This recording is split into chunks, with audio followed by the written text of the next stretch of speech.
Francisco Bernis Madrazo murió en Madrid el 10 de noviembre de 2003, a los 87 años de edad.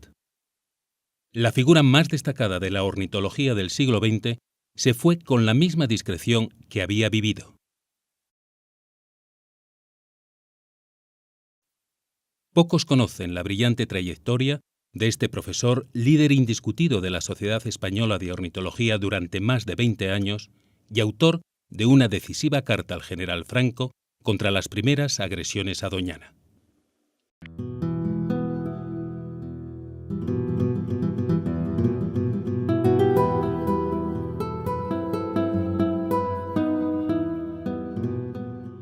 Pues yo conocí a Paco Bernis y a Tono Valverde el mismo día, fue en abril del año 1952, aquí en Jerez, aquí en la bodega, porque ellos iban de paso a Doñana, que iban a pasar unos días allí. Tono Valverde iba a acompañar a Paco Bernis, que creo que era la primera vez que iba por allí. Y bueno, aquello fue una reunión interesante porque empezamos a hablar de la necesidad de hacer una asociación de ornitología en España, y de allí quizá eso fue la semilla de esta asociación que tiene ahora 50 años y que estamos celebrando. Aquella primera visita a Doñana conmovió a Valverde de pies a cabeza. Al año siguiente volvimos para realizar uno de los proyectos acariciados con ocasión de nuestra primera visita: el anillamiento masivo de aves marismeñas, ante todo las de las famosas pajareras de Ardeidas. Fue el primer anillamiento a gran escala que se ha hecho en España. Se utilizaron anillas de Aranzadi.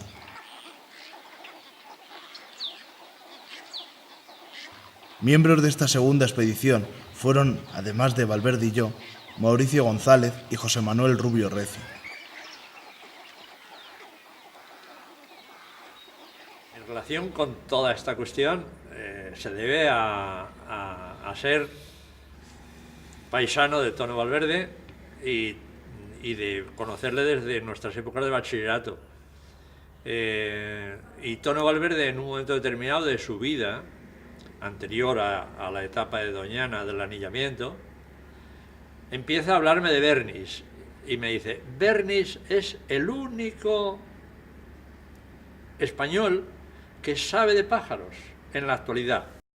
Tono organiza desde Valladolid la posibilidad de que vengamos a anillar y cuenta conmigo, y entonces aparece Bernis. Aparece Bernis en la estación de Atocha. Y Bernis es el catedrático. Nosotros somos dos aprendices, Tono y yo somos dos novatos. Entonces Bernis era el jefe, era el que nos orientaba, el que nos decía lo que había que hacer, el que nos enseñó a identificar las 4 especies de garzas que teníamos que anillar, y nos explicó todo lo que había que hacer en relación con aquello, que al principio nos resultó fácil porque ninguno éramos expertos en el tema.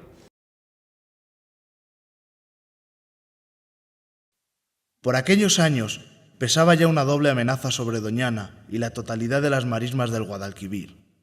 Se hablaba de la completa desecación de esta marisma, y los cotos iban a ser convertidos por entero en horrendos eucaliptales, con la consiguiente pérdida de su original e inigualable flora y fauna.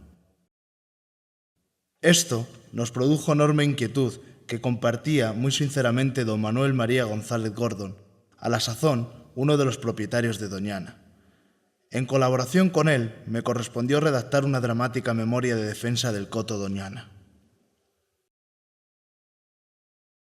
Entonces yo empecé a hacer unas notas para contestarle ya por escrito, pero comprendí que no tenía yo ni la preparación ni lo sabía yo hacer.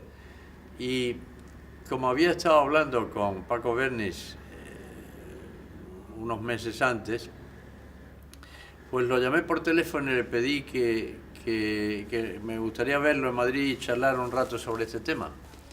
Así lo hicimos, y él lo tomó con un interés tremendo y dijo: pues nada, yo os escribo un memorándum de cómo yo le contestaría a Franco: de acuerdo, estamos todos, tanto vosotros como nosotros, de que eso es un error, lo de plantar los de eucaliptus.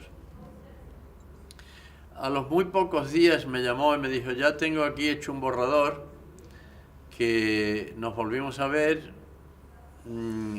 lo leí y me pareció absolutamente perfecto. Mi padre pidió audiencia y fue y se lo llevó a Franco en mano, le entregó el escrito y Franco le dijo que lo leería con interés.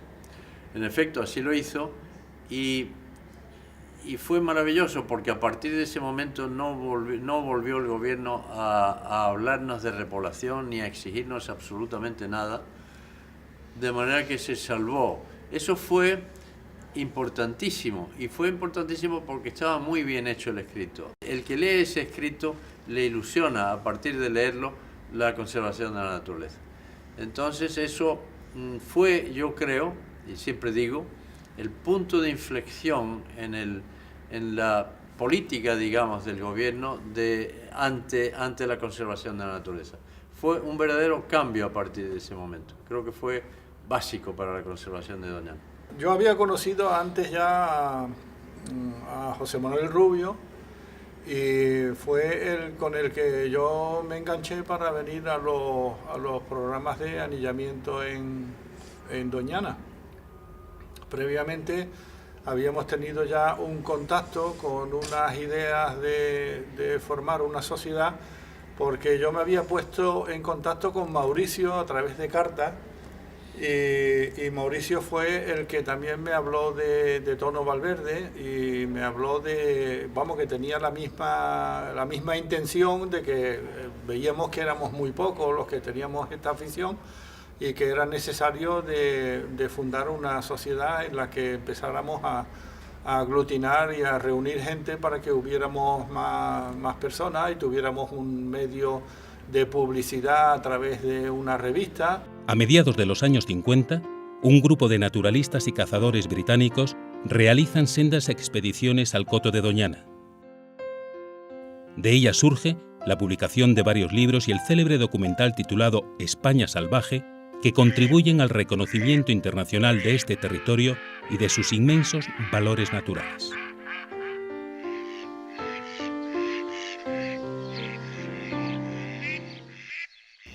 Y entonces, el año 56, que Mountfort organizó su expedición, su segunda expedición a Doñana, le estuve yo contando a ellos, a Peterson y a Mountfort y a Max Nicholson y a unos cuantos científicos ingleses y norteamericanos, la dificultad con que nos íbamos a encontrar en que fueran adoptados los nombres de nuestra sociedad.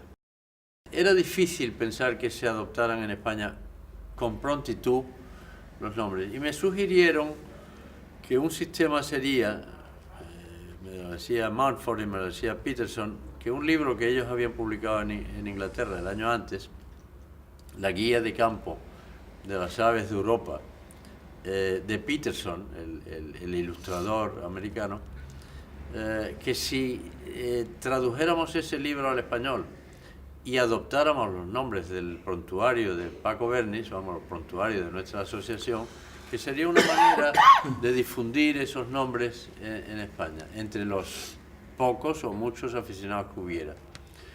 Entonces hablé con Paco Bernis y él me dijo que le parecía una idea estupenda y que él estaba dispuesto a ayudarme en lo que fuera para traducirlo.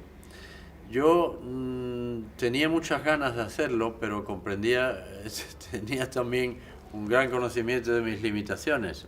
Hablaba inglés, había hablado inglés desde pequeño, había leído lo poco que había leído de pájaro, casi todo era en inglés.